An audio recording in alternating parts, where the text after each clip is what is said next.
एक और जिलालगुड़े में मस्जिद, ये मस्जिद को तोड़कर ढेर कर दिए। ये कब्रिस्तान की ज़मीन है।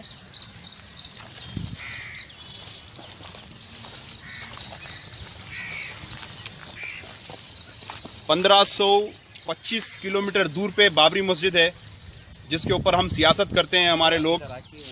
और ये देखिए आप मस्जिद, ये मस्जिद को पूरी ढाकर पूरा मलबा बना दिए।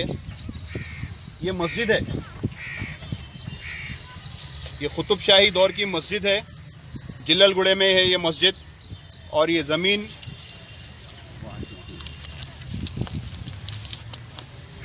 वक्फ है, ये गज़ीड है वक्फ बोर्ड की। ये वक्फ की ज़मीन है, 1 एकड़ 28 गुंठे। ये पूरे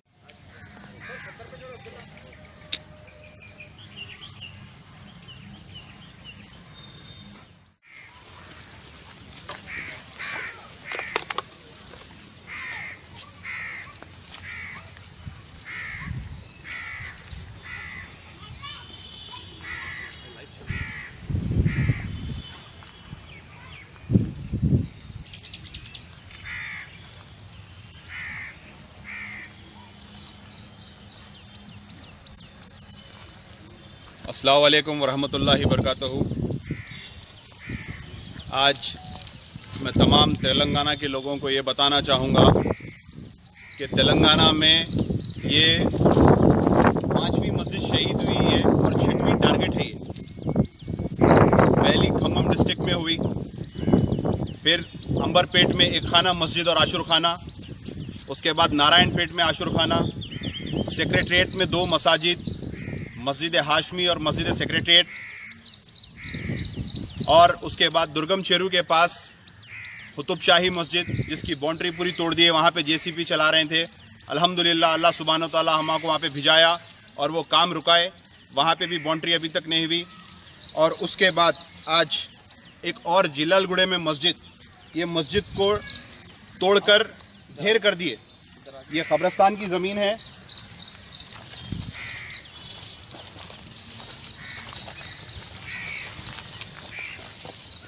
(1525 किलोमीटर दूर पे बाबरी मस्जिद है, जिसके ऊपर हम सियासत करते हैं हमारे लोग। और ये देखिए आप मस्जिद, ये मस्जिद को पूरी ढाकर पूरा मलबा बना दिए। ये मस्जिद है, ये कुतुब शाही दौर की मस्जिद है, जिलालगुड़े में है ये मस्जिद। और ये ज़मीन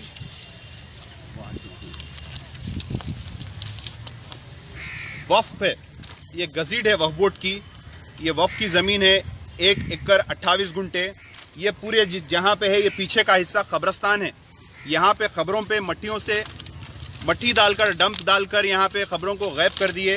अल्हम्दुलिल्लाह थोड़े खबर अभी है यहाँ पे, और मट्टी हटाए तो भी खबरें दिख रही। चोर जितनी चोरी कर सकता उतनी ही कर सकता। ये खबरों को जितने लेवल कर सकते करे, बाकी के खबरों पे ही मट्टी डाल दी है। तो ये हुकूमत तेलंगाना का एक और नमूना है। टीआरएस के जितने भी मुसलमान लीडर हैं, मैं आपसे अदबन गुजारिश करूंगा कि आप लोग फ़ौरन वापस आइए और केसीआर को सवाल करिए, ये आपके मसाजिद है। जब आपकी रूह परवाज होंगी दुनिया से, तो आप ऐसे ही मसाजिदों में आपकी नमाज होंगी, ऐसे ही कब्रिस्तानों में आपको दफनाया जाएगा। कोई आपको राजघाट पे लेके जाके नहीं दफनाया जाएगा मेरे भाई। तो आखिरत की फिक्र करिए। यहाँ के बुजुर्ग लोग हमको यही बोल रहे हैं कि मस्जिद थी, इसका स्लैब था पूरा, कुतुब शाही दौर की गच्ची की मस्जिद थी, इसको मिसमार कर दिए और इसको तोड़ दिए। यहाँ पे कोई आता नहीं, यहाँ पे कोई जाता नहीं। और ये कब्रिस्तान है, यहाँ पे कब्रिस्तान में अल्हम्दुलिल्लाह थोड़े खबर बच गए हैं। और ये यहाँ पे यहाँ के MLA, ex MLA Tigala Krishna Reddy ने वाटर टैंक बनाई थी, और उसके ऊपर हमारे मतीन शरीफ साहब, जो अल्लाह के घरों की फिक्र रखते हैं, जो कौम की और मुल्क की भी फिक्र रखते हैं, आप हाईकोर्ट में केस डालकर कब्रिस्तान की एक कमेटी बनाए, सैयद कब्रिस्तान कमेटी बोल के। उसके बाद ये ऑर्डर लाए कि यहाँ पे बाउंड्री करवाया जाए, और हाईकोर्ट भी ये ऑर्डर दिया कि ये वक्फ लैंड है। उसके बाद तहसीलदार का ये एमआरओ की रिपोर्ट, 1 एकड़ 28 गुंठे ये वक्फ लैंड है। वक्फ बोर्ड को चाहिए इमीडिएटली आना और वक्फ बोर्ड के ऑफिसर्स, जो भी इंचार्ज रहता, आपकी लाखों रुपए में तनख्वाह है, अगर आप लोग अगर इसकी जायदाद नहीं बचाएंगे, उस्मान खान आना, मतीन शरीफ आना, हाँ कोई और आना, आके इसको जब तक मालूम करे, जब तक ये काम हो जाता, वक्फ के दिन ब दिन जितनी है उतनी ज़मीन नहीं है मौजूद। जो लोग ट्यूटर खेल रहे हैं, अब ये मस्जिद बताया हूं मैं, ये मस्जिद के ऊपर भी वेलकम कर दीजिए। केसीआर साहब बना देते, बोलते एक वेलकम का इस पे भी मैसेज दे दीजिए, फलां क्या करे अला क्या करे। नहीं, आज हम देखे, हमको तकलीफ है, हमको ठहरना है। मैं हैदराबाद के, तेलंगाना के तमाम नौजवानों से अपील करता हूं कि आप लोग मेरे साथ जुड़िए। मैं अकेला, मतीन शरीफ अकेले, और जो भी लोग जज्बा रखते हैं हमारे, ये तमाम लोग फिर के कुछ काम नहीं कर सकते हैं।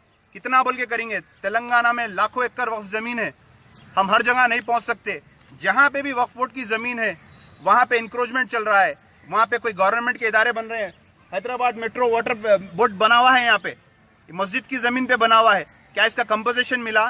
तिगल कृष्णा रेड्डी यहाँ पे फाउंडेशन डाले वाटर टैंक बनाने के लिए कब्रिस्तान में, इसको ये मतीन शरीफ थे, रोक लिए। वाटर टैंक बना बाद क्या करते थे?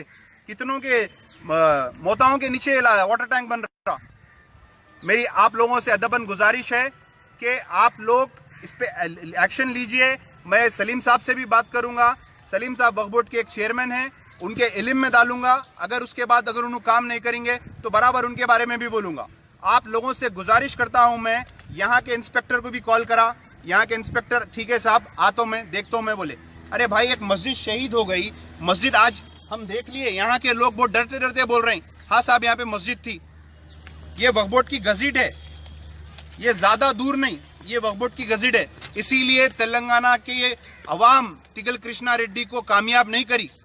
यहाँ पे साबिका कांग्रेस की होम मिनिस्टर सविता इंदिरा रेड्डी ने कांग्रेस से जीत के आया था, अब वो टीआरएस में शमूलियत कर लिए।